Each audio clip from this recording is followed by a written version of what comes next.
Hello everyone, this is me Ankita Gandhi.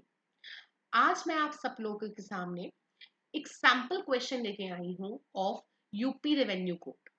ये एक बहुत इंपॉर्टेंट क्वेश्चन भी है दैट व्हाट इज म्यूटेशन, उसका प्रोसीजर आप डिस्कस करिए।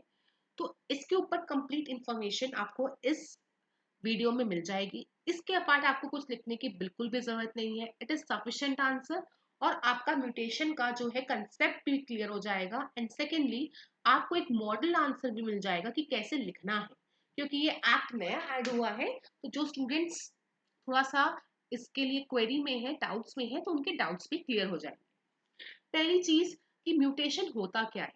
म्यूटेशन मतलब कोई भी एक चेंज। अगर हम साइंस में भी पढ़ते थे जैसे 9th 10th में, दैट म्यूटेट हो गया, जीन्स म्यूटेट हो गए, ठीक है, हॉर्मोन्स वगैरह। तो म्यूटेट मतलब चेंज हो गए, अपना उन्होंने शेप चेंज कर लिया। तो है ऑल्सो म्यूटेशन का मतलब चेंज ही है। इसका जो एक उर्दू वर्ड है उसे हम बोलते हैं दाखिल खारिज, ठीक है। तो अगर कोई एग्रीकल्चर लैंड है, उसका पोजेशन में चेंज आता है। एक लैंड है एग्रीकल्चर, वो पहले ए के पास थी, अब वो बी के पास चली गई। तो जो चेंज आता है, तो नाउ लॉ रिक्वायर्स कि वो चेंज जो है वो कॉपी जिसमें ऐसा लिखा हो कि हाँ ये लैंड इसके पोजेशन में है, ये एग्रीकल्चर लैंड इसके पोजेशन में, वहां पे भी चेंज हो। क्योंकि अगर कोई भी चीज अपडेटेड नहीं होगी तो डिस्प्यूट तो अराइज होगा ही होगा।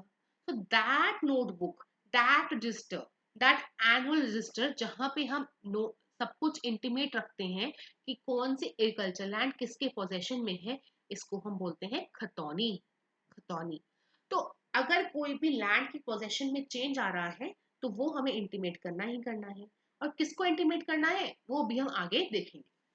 सेकेंड थिंग, एक केस आया था मलखान सिंह वर्सेस सोहन सिंह, जहां पे ये बोला गया था कि आपने खतौनी में चेंजेस करा लिए हैं कि ये लैंड यहाँ से यहाँ ट्रांसफर हो गई है।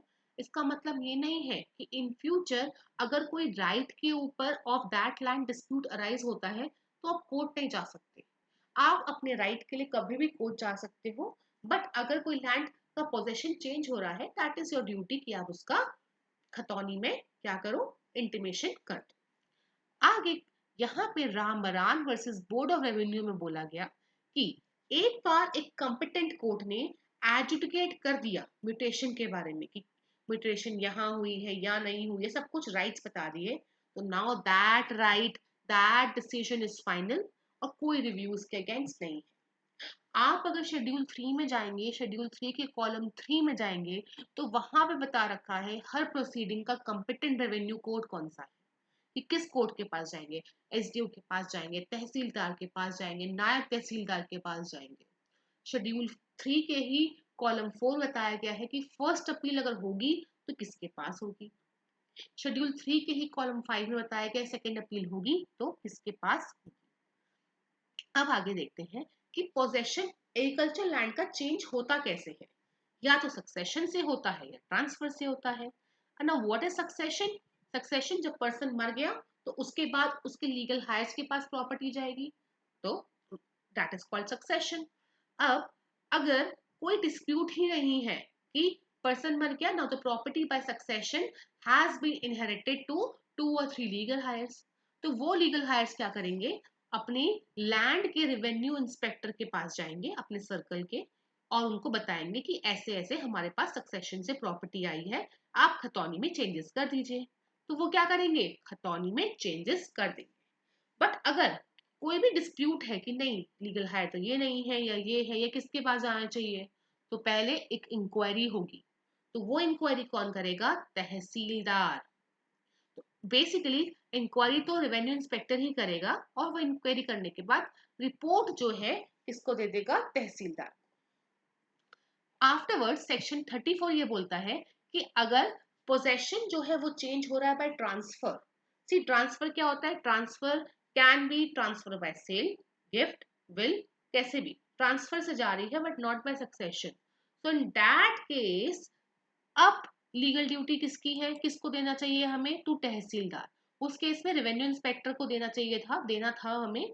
यहाँ पे हम तहसीलदार को, जो पर्सन है वो बताएगा कि लैंड की पोजेशन में चेंज हो गया है। अब हमेशा एक कोर्ट फीस जो है फिक्स होती है। जब भी लैंड ट्रांसफर हो रही है तो कोर्ट फीस जो है फिक्स होगी, जो कि फिक्स करेगा कौन, state government.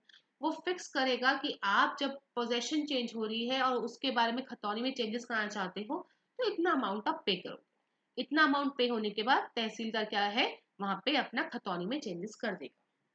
But in case something is disputed 33 में भी डिस्प्यूट हुआ था। रेवेन्यू इंस्पेक्टर ने क्या किया, इंक्वायरी किया, इंक्वायरी करने के बाद तहसीलदार को दिया। Still the dispute is not over and 34 में भी डिस्प्यूट ओवर नहीं है, तो तहसीलदार क्या कर सकता है, वो क्या कर सकता है, वो प्रॉपरली एविडेंसेस के साथ मेरिट्स पर केस को डिसाइड करेगा।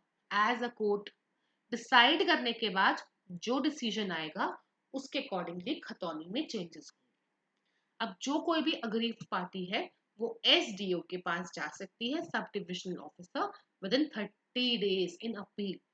It is given in schedule 3 column 4। तो आई होप आपको ये answer, model answer, sample answer अच्छा लगा होगा। किसी और टॉपिक में जिसमें आपको प्रॉब्लम आ रहा है आप कमेंट बॉक्स में लिखिए यूपी रेवेन्यू कोड के, तो मैं नेक्स्ट आंसर उसके ऊपर लेके आऊंगी। और आशा करती हूँ आपको ये अच्छा लगा होगा आंसर, और म्यूटेशन का आपका कंसेप्ट जो है सॉल्व हो गया होगा, बिल्ड हो गया होगा। Thank you so much.